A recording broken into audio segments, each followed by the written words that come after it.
नमस्कार दोस्तों, स्वागत है आपका आपके अपने YouTube चैनल दीपक रचित कथा में। हर हर महादेव। देखिए, पितृपक्ष के बहुत ही विशेष दिन चल रहे हैं और इन विशेष दिनों में कल पड़ने वाले बुधवार के दिन आपको सिर्फ 2 हरी इलायची से शिवलिंग के सामने कुछ ऐसे विशेष उपाय करने हैं जो आपके व्यापार से संबंधित समस्या को समाप्त करने के लिए हैं। अगर आप अपने जीवन में सफलता को नहीं प्राप्त कर पा रहे हैं, नौकरी नहीं प्राप्त कर पा रहे हैं, व्यापार अच्छे से नहीं चला पा रहे हैं, या फिर आपके घर में आए दिन लड़ाई झगड़ा होता रहता है जिसकी वजह से आपके घर में अशांति का माहौल बना रहता है और आपको धन धान्य प्राप्त करने में भी समस्या हो रही है, आप बहुत मेहनत करते हैं लेकिन आपकी आर्थिक समस्या ठीक नहीं चल रही है, दुर्भाग्य आपके जीवन में लगातार बना हुआ है, जो पूज्य जी ने कहा कि आपको यह विशेष उपाय जरूर करनी चाहिए। चलिए जानते हैं इन विशेष उपायों के बारे में। लेकिन उससे पहले अगर आप भोलेनाथ जी को सच्चे दिल से मानते हो तो इस वीडियो को लाइक करें और चैनल को सब्सक्राइब करके कमेंट में हर हर महादेव जरूर लिखें। देखिए, इस वीडियो में हम लोग पूज्य गुरुजी द्वारा बताए गए 3 बहुत ही खास उपायों के बारे में जानेंगे जो आपको सिर्फ और सिर्फ पितृपक्ष के दौरान ही करना है। चलिए बात करते हैं पूज्य गुरु जी द्वारा बताए गए सबसे पहले उपाय के बारे में। यह उपाय उन लोगों के लिए है जो अपने जीवन में किसी भी प्रकार की मनोकामना को परिपूर्ण करना चाहते हैं, या फिर उनके जीवन में अगर कोई समस्या चल रही है तो समस्या को दूर करना चाहते हैं, तो ऐसे लोगों को ये उपाय करना है। देखिए, इस उपाय के लिए आपको 2 हरी इलायची ले लेनी है। आपको ध्यान रखना है कि इलायची हरी ही होनी चाहिए। बहुत सी हरी इलायची ऐसी होती हैं जिनके कलर उतर जाते हैं और वो हरी से कुछ पीले रंग की हो जाती हैं, तो आपको ध्यान रखना है कि आप सिर्फ हरी इलायची ले लेंगे। फिर इसी के साथ आपको एक दीपक ले लेना है। दीपक आप मिट्टी का भी इस्तेमाल कर सकते हैं और या फिर आप अपने घर पर शुद्ध आटा मारकर उसका भी दीपक तैयार कर सकते हैं। इस दीपक में आपको घी का इस्तेमाल करना है और साथ ही साथ इसमें आप गोल रुई की बत्ती का प्रयोग करेंगे। आप सिर्फ ये 2 सामग्री लेकर आपको शिवालय पहुंचाना है। गुरुजी के अनुसार ये उपाय बुधवार के दिन भी कर सकते हैं, शुक्रवार के दिन भी कर सकते हैं और रविवार के दिन भी कर सकते हैं। इन तीनों में से जब भी आपके पास टाइम हो तो पितृपक्ष के दौरान इन दिनों में आप कभी भी ये उपाय कर सकते हैं।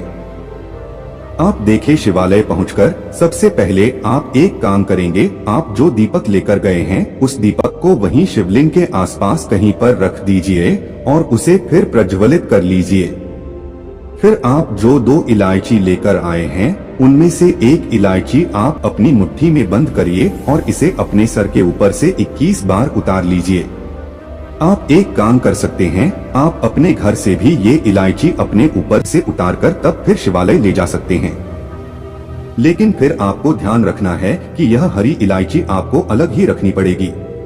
अब आपने यह एक हरी इलायची अपने ऊपर से 21 बार उतार लीजिए और श्री शिवाय नमस्तुभ्यम मंत्र का स्मरण करते हुए आपके जीवन की जो भी समस्याएं हैं, देखिए आपके जीवन में मान लीजिए व्यापार से संबंधित कोई समस्या चल रही है, आपके घर में बहुत ज्यादा लड़ाई झगड़ा हो रहा है, या फिर आप अपना कोई कार्य करना चाहते हैं लेकिन इसमें किसी न किसी वजह से विघ्न आ जाती है, बाधा आ जाती है, तो पूज्य जी ने कहा कि उस समस्या को दूर करने के लिए महादेव से प्रार्थना कर लीजिए और फिर यह एक हरी इलायची इस दीपक में डाल दीजिए। इसके बाद दूसरी हरी इलायची आप अपने हाथ में रखिए और शिवलिंग के सामने बैठकर ही आप कम से कम 11 बार या 21 बार या 51 बार या 108 बार, जितनी बार भी आपके पास टाइम उतनी बार आप श्री शिवाय नमस्तुभ्यम या फिर ओम नमः शिवाय और या फिर नमः शिवाय, इन तीनों में से जो भी मंत्र आप स्मरण करना चाहे, जिस भी मंत्र का जाप करना चाहे उस मंत्र का जाप कर लीजिए और फिर ये दूसरी हरी इलायची आप शिवलिंग के ऊपर समर्पित कर दीजिए। शिवलिंग के ऊपर समर्पित करने के बाद आपकी जो विशेष मनोकामना है उस मनोकामना को परिपूर्ण करने के लिए आप महादेव से प्रार्थना कर लीजिए।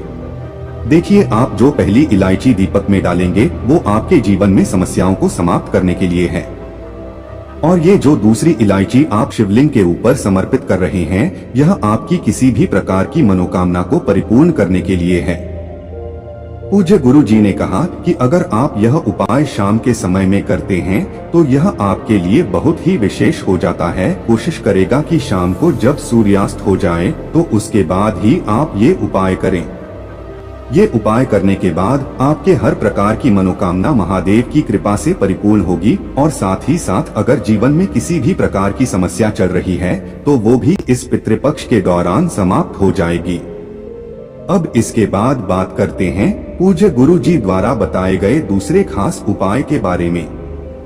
देखिए, यह दूसरा उपाय उन लोगों को करना है जिनके व्यापार में कोई समस्या चल रही है या फिर जिन्हें अपनी नौकरी मिलने में कोई समस्या आ रही है।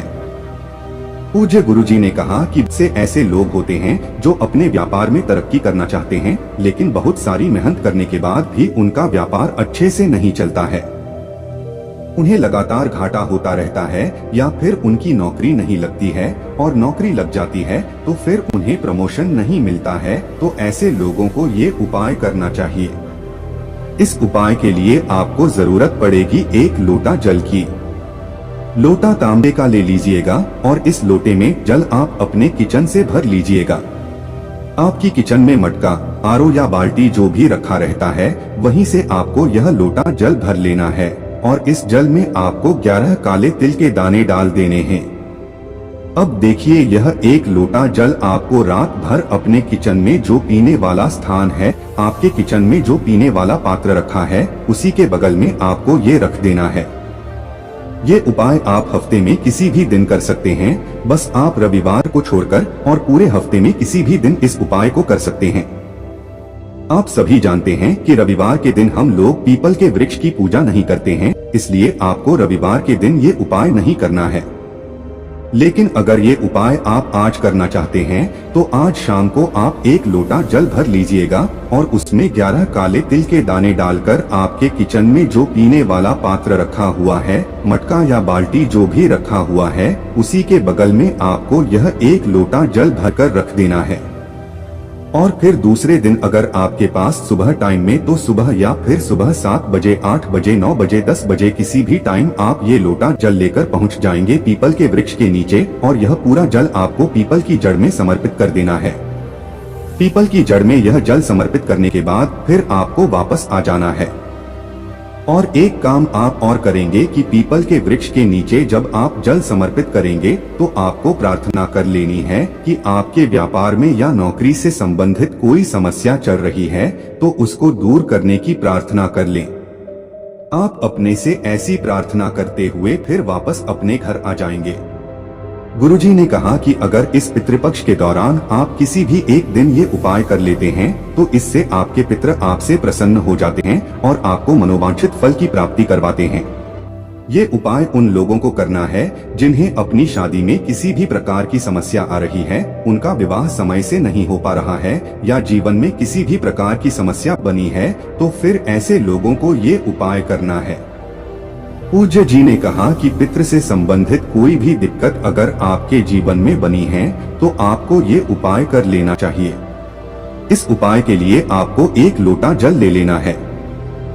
लोटा तांबे का ले लीजिएगा और जल आप अपने किचन से ले लीजिएगा। फिर इसी में आपको ये 11 काले तिल के दाने डाल देने हैं। 11 काले तिल के दाने डालने के बाद आपका ये जो एक लोटा जल तैयार हुआ इसे आप किसी भी एक वृक्ष में समर्पित कर सकते हैं। देखिए, अगर आपके घर के आसपास पीपल का वृक्ष है तो उसमें समर्पित कर दीजिएगा या फिर आपके घर के आसपास बेलपत्र का वृक्ष है तो उसमें समर्पित कर दीजिएगा और या फिर आपके घर के आसपास बरगद का वृक्ष यानी वट वृक्ष है तो उसमें समर्पित कर दीजिएगा। अगर ये तीनों वृक्ष आपके घर के आसपास है तब तीनों वृक्ष में भी आप समर्पित कर सकते हैं और या फिर किसी भी एक वृक्ष में आप समर्पित कर सकते हैं। जल समर्पित करते हुए आप ओम पितृ देवताय नमः इस मंत्र का स्मरण करते जाएंगे और फिर उसके बाद वापस अपने घर आ जाएंगे। पूज्य गुरुजी ने कहा कि इस पितृपक्ष के दौरान अगर हम इस विशेष उपाय को कर लेते हैं तो हमारे जीवन से पितरों की वजह से अगर कोई समस्या चल रही है तो उसमें हमें बहुत शीघ्रता से आराम मिलता है। इसी के साथ पूज्य गुरु जी ने अपनी शिव महापुराण की कथा में एक बहुत ही विशेष बात बताई। गुरु जी ने कहा कि अगर आपके पूरे परिवार के प्रत्येक सदस्य एक लोटा जल नहीं चला पाते हैं, तो कोई एक व्यक्ति भी अगर एक लोटा जल चढ़ा देते हैं तो उसका पुण्य पूरे परिवार को मिलता है। एक लोटा जल नहीं चढ़ा पाते हैं तो सिर्फ मंदिर जाकर वहाँ का निर्माल्य साफ कर देते हैं। शिवालय जाकर अगर हम सिर्फ झाड़ू लगा देते हैं तो हमें जल चढ़ाने से 2 गुना ज्यादा पुण्य की प्राप्ति हो जाती है।